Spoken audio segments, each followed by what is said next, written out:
आज हम देखेंगे कि ये प्रॉब्लम क्यों आ रहा है। ये अभी जो आपने देखा वो प्रॉब्लम क्यों आ रहा है। ये जो बंद चालू हो रहा है मशीन, देखो ये ऐसा हो रहा है। कस्टमर का कॉल आया था, तो इसी प्रॉब्लम का सॉल्यूशन निकालेंगे हम। देखते हैं क्या प्रॉब्लम है वाटर प्यूरीफायर में। तो पहले हम वाटर प्यूरीफायर का ऊपर वाला कवर निकाल लेंगे। और ये जो यूवी चोक है, जो फिलिप्स के यूवी ट्यूब को जो चलाता है, उसमें से जलने की बू आ रही है। तो ये किसी वजह से जल गया है।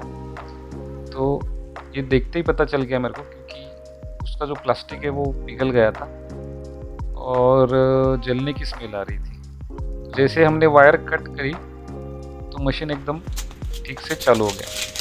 तो अभी हम ये यूवी चोक चेंज कर देंगे। कभी कभी इलेक्ट्रॉनिक्स में नए मशीन को भी प्रॉब्लम आ सकता है, तो अभी हम यूवी चोक चेंज कर देंगे। ये यूवी चोक पुराना वाला हमने निकाल दिया। अभी ये नया वाला यूवी चोक हमने वहाँ पे चिपका दिया। ट्यूब को हमने कनेक्शन कर दिया है, आप देख सकते हैं। अभी ये जो पॉजिटिव नेगेटिव है वो हम एसएमपीएस को जोड़ देंगे।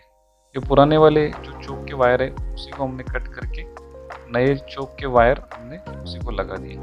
नेगेटिव को नेगेटिव और पॉजिटिव को पॉजिटिव। डीसी में उल्टा करके नहीं चलता है। तो ये अभी हमने कनेक्शन कर दिया। ये देख सकते हैं आप, यूवी ट्यूब एकदम अच्छी तरह से काम कर रही है और मशीन भी अभी बंद चालू नहीं हो रहा है। तो इसको हम एंड कैप कनेक्टर से इसको हम जोड़ देंगे।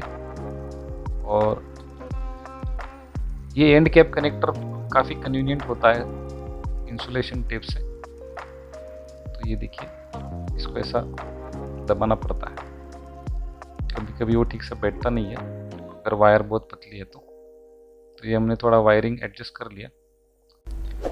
अभी मैं ये वाटर प्यूरीफायर चेक करने के लिए कुकर में मैंने पानी भर के लिया और ये इनका जो पाइप है वो उसमें डाल के हम चेक करेंगे कि वाटर प्यूरीफायर सही तरह से काम कर रहा है कि नहीं। क्योंकि नल को पानी नहीं है उस वक्त, पर्टिकुलर टाइमिंग है सोसाइटी में, और मैं जब गया तब वहाँ पे टैप को पानी नहीं आ रहा था। तो ये देखिए, ये पानी आ रहा है बिल्कुल सही तरीके से। तो हम इसे फिर से जोड़ देंगे। ये हमने पाइप फिर से लगा दिया और हम ये अभी इसका कवर भी लगा देंगे।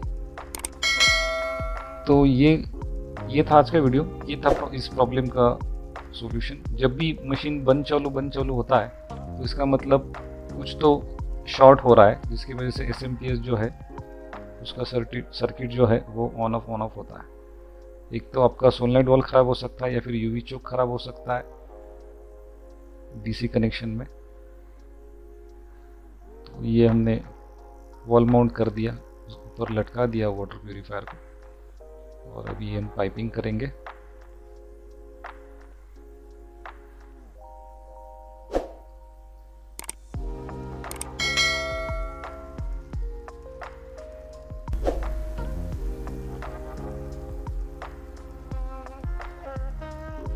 तो यहाँ पे हमने स्टेम एल्बो लगा दिया है। और ये फ्लो रेस्ट्रिक्टर वॉल हमने बाहर ही लगा दिया उसको, क्योंकि हम अगर मेम्ब्रेन फ्लश करना चाहे तो फ्लो रेस्ट्रिक्टर वॉल निकाल के मेम्ब्रेन को साफ भी कर सकता है। इसलिए मैंने फ्लो रेस्ट्रिक्टर वॉल बाहर ही लगाया है। तो ये था आज का वीडियो। मिलते हैं अगले वीडियो में।